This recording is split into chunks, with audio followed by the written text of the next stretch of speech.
Assalamualaikum warahmatullahi wabarakatuh. Kami dari kelompok 4 akan mempresentasikan materi terkait metode deduksi. Sebelum itu, perkenalkan saya Ayu Septianisi Junedi dengan NIM 2404030030 dan rekan saya. Perkenalkan, nama saya Benediktus Mulanata Ariwidiarto dengan NIM 2404030017. Perkenalkan, saya Alfian Luciana dengan NIM 2404030043.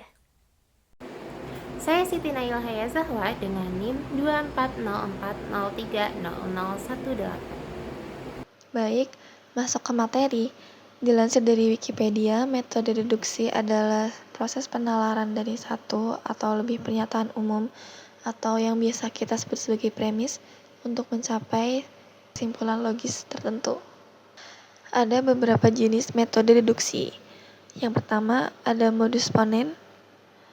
Kaidah ini didasari pada tautologi P dan P maka Q, di mana P dan P maka Q adalah anteseden dan Q adalah konsekuen.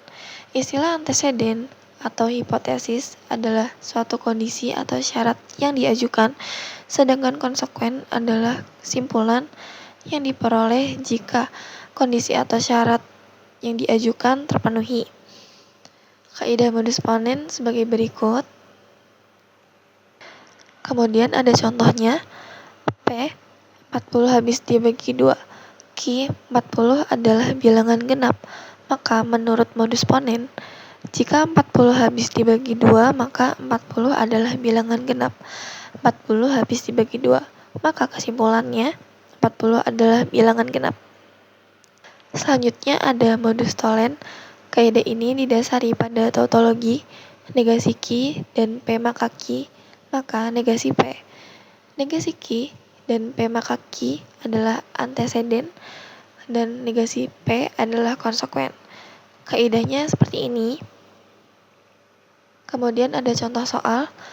P, N adalah bilangan ganjil, sedangkan Q, N kuadrat bernilai ganjil. Maka menurut modus tolen, jika N bilangan ganjil, maka N kuadrat bernilai ganjil. N bernilai genap, maka kesimpulannya N bukan bilangan ganjil. Selanjutnya ada silogisme. Kaidah ini didasari pada tautologi P maka Q dan Q maka R, maka P maka R. Yang dimana P maka Q dan Q maka R adalah anteseden dan P maka R adalah konsekuen. Kaidah silogisme seperti ini. Dan berikut contoh soalnya. P berbunyi, saya belajar dengan giat. Q, saya lulus ujian. R, saya cepat menikah. Maka menurut silogisme, jika saya belajar dengan giat, maka saya lulus ujian. Jika saya lulus ujian, maka saya cepat menikah. Kesimpulannya, jika saya belajar dengan giat, maka saya cepat menikah. Selanjutnya ada destruktif silogisme. Kaidah ini didasari pada tautologi P atau Q dan negasi P maka Q.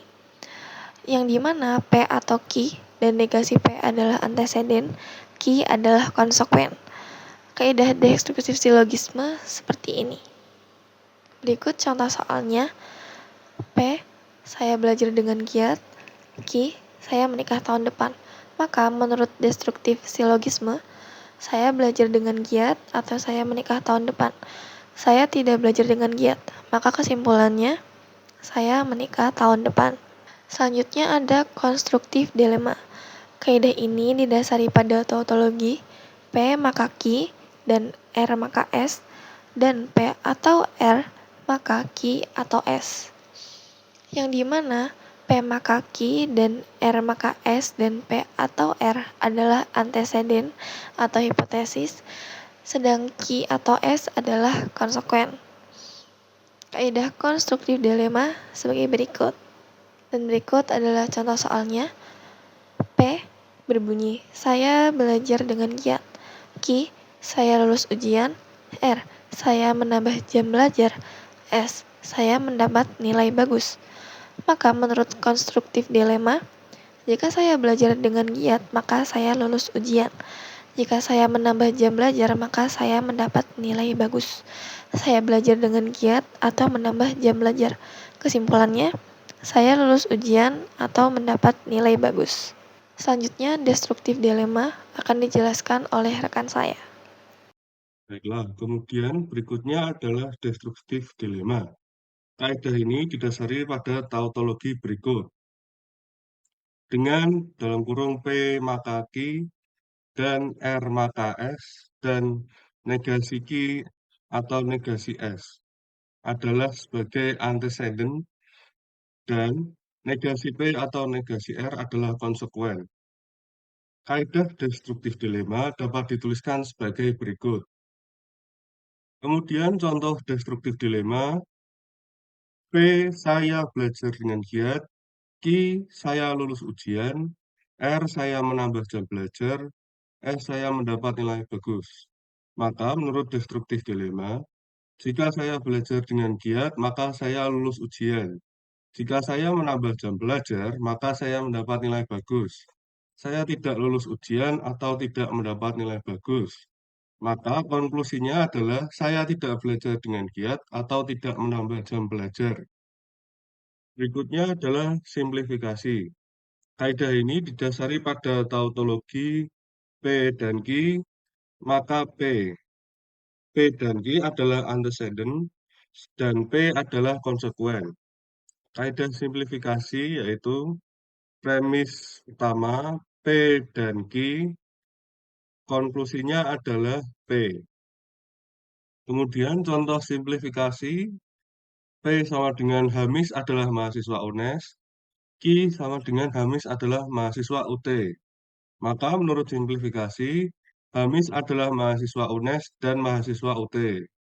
Maka konklusinya, Hamis adalah mahasiswa UNES. Berikutnya adalah adisi. Kaidah ini didasari pada tautologi P maka dalam kurung P atau Q. Dengan P adalah antecedent, P atau Q adalah konsekuen. Kaidah adisi dapat dituliskan sebagai berikut. P, maka konklusinya adalah P atau Q. Kemudian contoh adisi, P sama dengan Fatih mengambil mata kuliah dasar matematika, Q sama dengan Fatih mengulang mata kuliah kalkulus. Maka menurut adisi, Fatih mengambil mata kuliah dasar matematika. Konklusinya adalah Fatih mengambil mata kuliah dasar matematika atau mengulang mata kuliah kalkulus. Yang terakhir adalah konjungsi. Kaidah ini didasari pada tautologi P dan Q, maka P dan Q. P dan Q adalah antecedent dan P dan Q adalah konsekuennya. Kaidah konjungsi dapat dituliskan seperti berikut. Premis pertama P dan premis kedua Q. Maka konklusinya adalah P dan Q. Kemudian untuk contohnya, P sama dengan Fatih mengambil mata kuliah dasar matematika, Q sama dengan Fatih mengulang mata kuliah kalkulus. Maka menurut konjungsi, Fatih mengambil mata kuliah dasar matematika, Fatih mengulang mata kuliah kalkulus. Konklusinya adalah Fatih mengambil mata kuliah dasar matematika dan mengulang mata kuliah kalkulus. Sekian untuk penjelasan materi. Berikutnya adalah latihan soal yang akan dijelaskan oleh teman saya.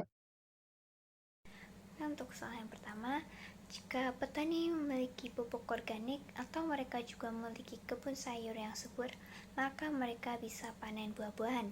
Jika seorang petani tidak memiliki ternak, maka jika mereka bisa memanen buah-buahan, maka hasil panen bisa dijual ke pasar.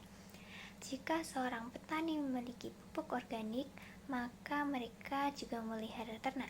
Di desa ini diketahui ada seorang petani bernama Pak Darto yang tidak memelihara ternak.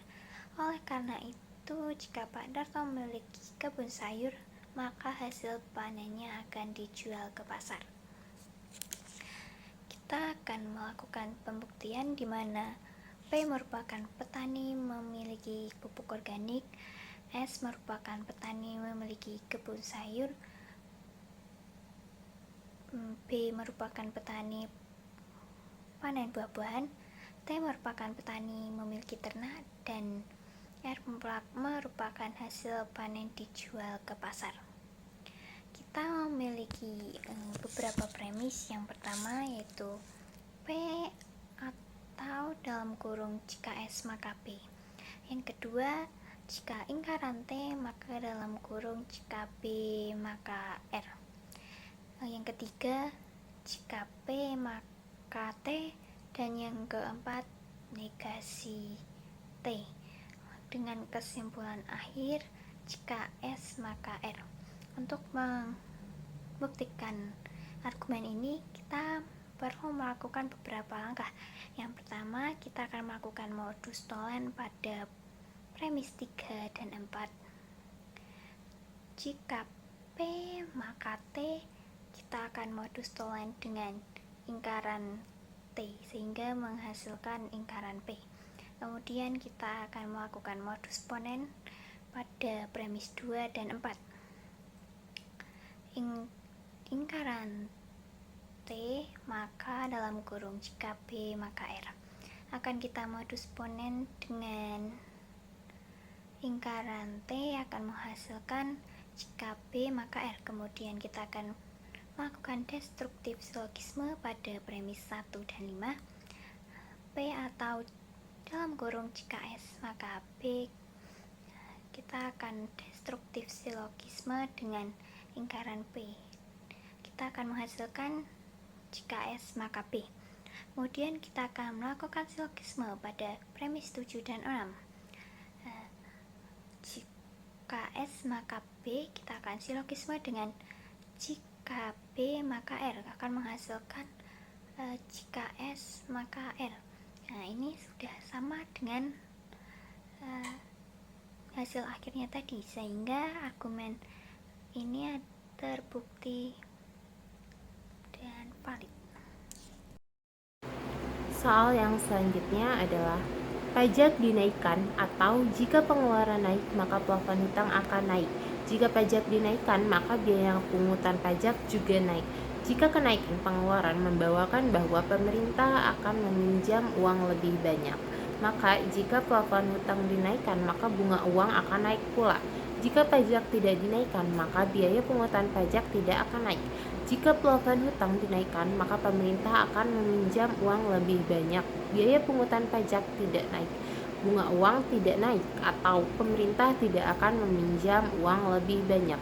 Oleh karena itu, plafon hutang tidak akan naik atau pengeluaran tidak akan naik. Dapat kita simbolkan, P adalah pajak dinaikkan, N adalah pengeluaran naik, H adalah plafon hutang naik, B adalah biaya pungutan naik, R adalah bunga uang naik, U adalah pemerintah meminjam uang lebih banyak. Dari premis 1 dapat disimbolkan sebagai P atau N maka H. Dari premis 2 akan menjadi P maka B. Premis 3 N maka U maka H maka R. Dari premis 4 negasi P maka negasi B. Dari premis 5 H maka U. Dari premis 6 negasi B. Dari premis 7 negasi R atau negasi U. Kesimpulannya adalah negasi H atau negasi R. Lalu langkah selanjutnya adalah kita dapat melakukan modus tollens pada premis 2 dan premis 6 akan mendapatkan negasi P. Lalu langkah selanjutnya itu premis 1 dan premis 8 kita destruktif silogisme akan menghasilkan N maka H. Langkah selanjutnya pada premis 9 dan premis 5 dilakukan silogisme akan menghasilkan N maka U. Selanjutnya itu ada 3 dan 10 dilakukan modus tollens akan menghasilkan H maka R. Pada langkah selanjutnya pada premis 11 dan premis 10 dikonjungsi maka akan mendapatkan H maka R dan N maka U. Lalu pada langkah yang terakhir yaitu 12 dan 7 kita destruktif dilema akan menghasilkan negasi H atau negasi N. Itu saja pembahasan yang dapat kelompok kami sampaikan. Semoga bermanfaat. Mohon maaf apabila ada salah kata. Terima kasih. Wassalamualaikum warahmatullahi wabarakatuh.